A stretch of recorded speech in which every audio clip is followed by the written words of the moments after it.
Selamat pagi, siang, sore, Bapak Ari. Pada kesempatan kali ini, saya Ayunda Nur Salsabila mempresentasikan hasil tugas besar yang kami rancang dengan judul Perancangan Strategi Transformasi Digital PT Gading Bakti Utama. Sedikit tentang perusahaannya, PT Gading Bakti Utama ini berdiri sejak 2010 di Bandung, Jawa Barat, dengan branding GadingNet. Jumlah karyawan sekitar 50 orang. Layanan utamanya mencakup penyediaan internet, instalasi infrastruktur jaringan, solusi IT dan telekomunikasi, serta servis dan maintenance. Segmen pasar yang dilayani cukup luas, mulai dari pemerintahan, enterprise, hospitality, pendidikan, retail, hingga manufaktur. Visinya menjadi perusahaan unggul dan terpercaya dalam membangun jaringan telekomunikasi modern dan high technology. Berangkat dari latar belakang bahwa PT GBU ini merupakan perusahaan internet service provider yang sudah memiliki sistem internal bernama Ghost. Dan sistem ini bekerja dengan baik di sisi internal. Masalahnya, seluruh interaksi dengan pelanggan masih dilakukan secara manual. Pelanggan harus menghubungi CS untuk segala hal, mulai dari pengajuan layanan, konfirmasi jadwal, sampai pembayaran. Nah, di sisi lain, industri ISP semakin kompetitif. Kompetitor sudah fully digital. Pelanggan mengharapkan layanan yang bisa diakses kapan saja, dari mana saja, tanpa harus datang ke kantor. Nah, dari kondisi inilah, muncul kebutuhan yang mendesak, yaitu membangun jembatan digital antara pelanggan dan sistem internal GPU. Dari sisi organisasi, PT Gabus ini dipimpin oleh Board of Director yang membawahi 4 GM, General Manager, dari GM Business dan Development, GM Marketing and Sales, GM Operasional, dan GM Keuangan dan Administrasi. Nah, Sosro ini menjadi acuan kami dalam merancang siapa yang akan memimpin dan bertanggung jawab dalam proses transformasi digital. Framework yang kami gunakan adalah Kotter 8 Step Change Model.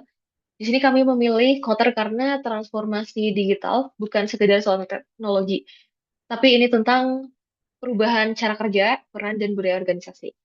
8 langkah Kotter yang kami terapkan, yaitu Great Urgency, untuk menegaskan kondisi bottleneck yang ada saat ini, kemudian build guiding coalition, membentuk tim lintas fungsi yang memimpin perubahan, kemudian on strategic vision untuk merumuskan target digital end-to-end yang ingin capai, kemudian analyst volunteer army, menunjuk champion per divisi, kemudian enable action atau remove barriers untuk menghapus hambatan manual dengan solusi digital, kemudian generate short-term wins, menetapkan quick win yang terlihat dalam 90 hari pertama, kemudian sustain acceleration untuk menjalankan roadmap 24 bulan agar transformasi berkelanjutan.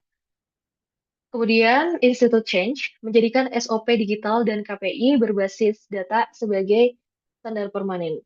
Kedepannya, langkah ini akan kita lihat implementasinya satu persatu.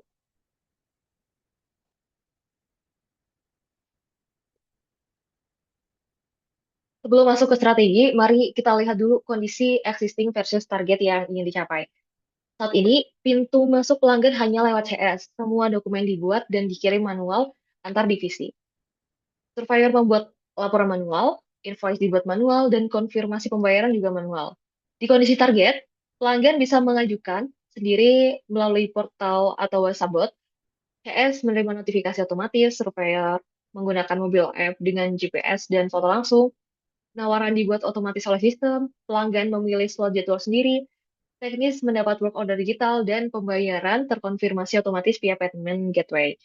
Ini bukan perubahan yang satu titik, namun perubahan keseluruhan dari ujung ke ujung.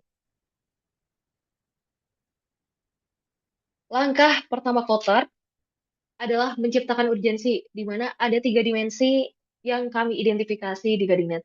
Yang pertama dari sisi operasional, CS menjadi bottleneck tunggal 100% permintaan pelanggan harus melalui CS.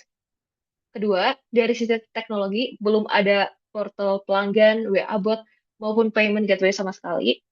Dari yang ketiga, dari sisi bisnis dan customer experience, dari jadwal survei dan invoice, tidak terintegrasi sehingga prosesnya lambat dan sulit berkembang. Urgensi ini bukan sekedar alasan teknis, namun ini adalah risiko bisnis nyata jika Gadinda tidak bergerak dari sekarang. Visi transformasi digital Gadinet yang kami rumuskan adalah layanan internet end-to-end digital. Dari pengajuan survei, penawaran, jadwal, pemasangan, e-invoice hingga pembayaran, ada 4 value point utama dari visi ini. Yang pertama, efisiensi waktu dan biaya layanan. Semua proses jadi otomatis. Kedua, customer experience yang lebih baik. Pelanggan bisa memilih slot sendiri, memantau status, dan membayar digital. Yang ketiga, transparansi operasional. Semua pihak dari CS, marketing, surveyor, teknisi, hingga manajemen melihat data yang sama. Dan keempat, skalabilitas. Pertumbuhan permintaan tidak bergantung lagi pada kapasitas manual customer service. Kemudian, oke, untuk memastikan transformasi ini berjalan, kami mendefinisikan struktur kepemimpinan perubahan yang jelas. Dari BOD bertindak sebagai sponsor eksekutif untuk menetapkan mandat dan anggaran. Kemudian GM operasional menjadi pemilik teknis yang memimpin pembangunan seluruh sistem digital. GM marketing and sales memimpin proses pengalaman pelanggan dari sisi penawaran dan akuisisi. Project manager dan koordinator teknisi memastikan operasional lapangan berjalan sesuai SOP digital. Kemudian, champion internal, perwakilan CS, surveyor, marketing, dan teknisi berperan memberikan feedback dan mendorong adopsi di lapangan. Dan tentu saja yang terpenting pelanggan itu sendiri sebagai pengguna akhir sistem baru. Masuk ke quarter step 5, inisiatif utama dan teknologi enabler.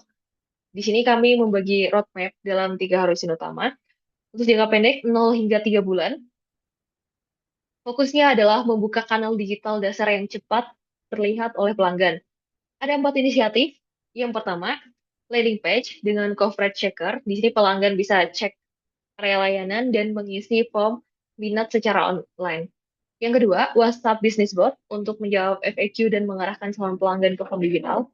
Yang ketiga, notifikasi real-time sales order via WhatsApp. Dan yang keempat, aktivasi sosial media untuk membangun awareness awal melalui konten dan kampanye digital. Untuk jangka menengah dari 3 hingga 12 bulan, fokusnya adalah self-service end-to-end bagi pelanggan. Ada 5 inisiatif utama. Yang pertama, customer portal Gading.net, dashboard pelanggan untuk status order, tingkat keluhan, dan reward tagihan. Lalu payment gateway via Midtrans atau Sendit, seperti VA, e-wallet, auto debit, tanpa rekonsiliasi manual. Kemudian CRM dan marketing automation untuk segmentasi dan follow up lead. Lalu referral digital agar pelanggan bisa mengajak pengguna baru dengan kode referral. Dan yang terakhir, mobile app berbasis Flutter atau React Native sebagai kanal tambahan untuk notifikasi dan akses layanan. Untuk jangka panjang, dari 12 hingga 24 bulan, fokusnya bergeser dari ekspansi dan optimasi berbasis data. Ada 4 inisiatif. Yang pertama, ekspansi B2B SME, yaitu paket khusus untuk UMKM dan kantor kecil dengan onboarding yang cepat. Kemudian analytics dan BI dashboard, agar manajemen bisa melihat funnel lead, churn, revenue, dan performa wilayah secara real time. Lalu loyalty program untuk retensi pelanggan aktif. Dan yang terakhir, ekspansi geografis ke 5 kecamatan baru di sekitar Bandung berdasarkan data demand dan kesiapan jaringan. Faktor step 6 menekankan pentingnya short-term wins. Kami menetapkan 3 quick wins dalam 90 hari pertama yang bisa langsung terlihat hasilnya. Minggu pertama hingga hari ke-30, WhatsApp bot dan notifikasi otomatis aktif. Ukuran suksesnya adalah 50%. Pertanyaan dasar sudah terjawab oleh bot. Hari ke-15 hingga ke-45, landing page dan form digital live. Targetnya 30 lead digital per bulan. Lalu hari ke-30 hingga 90, sosmed dan kampanye early bird. Target CTR-nya minimal 2% dan konversi lead minimal 5%. Quick win ini penting untuk membangun kepercayaan tim internal bahwa transformasi ini nyata dan bisa dijalankan. Nah, di sini kami juga mengidentifikasi 5 hambatan utama beserta solusinya. Sistem GOS ini tidak bisa diakses pelanggan, yang solusinya membangun API layer dan portal sebagai front end, kemudian prosesnya masih manual, lalu dibuat standarisasi from digital, workflow status, dan database order, kemudian masalah dari resistansi karyawan, di mana C1 profesional ini khawatir perannya itu bergeser dan beban kerjanya berubah, maka solusinya dilakukan pelatihan champion divisi dan reposisi CS sebagai escalation handler, bukan lagi sebagai input operator. Kemudian pelanggan lambat adopsi digital. Eh, nah, di sini solusinya WA Bot sebagai kanal transisi dengan edukasi bertahap. Lalu, hambatan dari anggaran serta SDM IT yang terbatas. Solusinya dengan menggunakan SAS dan API yang sudah tersedia, implementasi bertahap, dan menggunakan vendor integrasi untuk komponen yang kritis. Untuk roadmap 24 bulan transformasi ini, Quarter Step 7 tentang Sustain Acceleration digunakan untuk menjaga momentum transformasi selama 24 bulan itu. Pada fase yang pertama, bulan 1 sampai 3 dilakukan foundation dan quick win. Di sini dilakukan integrasi web ke database internal, WA bot dasar, digitalisasi dokumen, dan persiapan tim. Targetnya tidak ada lagi dokumen fisik antar divisi, customer bisa cek info dasar ke WA. Kemudian untuk fase yang kedua, dari bulan 4 sampai 12, customer portal dan market activation. Di sini diharapkan portal full feature, customer self-service end-to-end, retention engine, e-invoice, payment gateway, dan pemasaran aktif digital. Kemudian di fase 3, bulan 13 hingga 24, atau di tahun kedua, di sini dilakukan internal mobility dan scale readiness. Nah, di sini sudah ada mobile app supplier, work order digital teknisi, auto assign, BI dashboard, dan ekspansi geografis. Target akhir ini diharapkan cycle time turun 45% dan PT GPU ini siap scale up tanpa tambah SDM yang proporsional. Lalu quarter step ke-8 adalah institute change, di mana menjadikan cara kerja baru sebagai standar permanen, bukan sekadar proyek. Nah, 5 proses utama yang berubah yaitu registrasi pelanggan dari manual ke portal atau WhatsApp, kemudian update status instalasi dari manual ke real-time otomatis, kemudian penanganan keluhan dari catatan informal ke tiket digital ber-SLA, kemudian pembayaran dari invoice manual ke invoice plus payment gateway, dan akuisisi pelanggan baru dari referral pasif ke Champagne Digital berbasis CRM. Nah, seluruh target transformasi diukur dengan KPI yang jelas dan bertahap. Ada 4 KPI utama yang kami tetapkan. Yang pertama, pelanggan baru per bulan meningkat dari 10, sekitar 10 sampai 20. Saat ini yang diharapkan menjadi 80 di bulan ke-24. Kemudian cycle time onboarding turun dari 5 jam 25 menit jadi 2 jam 40 menit. Hemat 45%. Lalu kontribusi digital channel diharapkan naik dari 0% menjadi 70% di bulan ke-24. Kemudian untuk utilisasi CS manual turun dari 1% menjadi 30%. Nah, selain itu, MRR growth ditargetkan naik 50% dan lead to install conversion meningkat dari 0 menjadi 50% pada akhir roadmap. Oke. Di sini kami juga melakukan pemodelan proses bisnis menggunakan Mizagi Modeler untuk membandingkan alur existing dan alur target secara visual.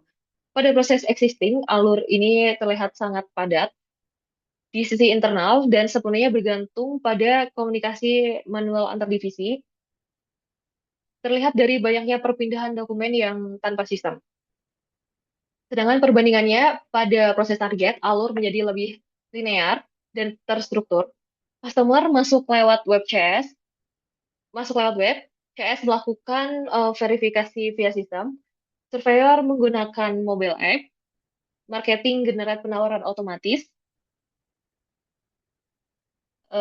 teknisi menerima work order digital, dan pembayaran terkonfirmasi secara otomatis. Peran dari tiap streamline ini menjadi terlihat jauh lebih jelas. Nah, hasil dari simulasi laboratoriumnya, menunjukkan angka yang sangat signifikan. Total waktu proses turun dari 5 hari 3 jam 31 menit menjadi 2 hari 7 jam 40 menit saja, yang mana terjadi penghematan sekitar 45%. Nah, dari dari segi total biaya operasionalnya turun dari 16,4 juta menjadi 8,9 juta per transaksi, yakni ada penghematan sekitar 46%.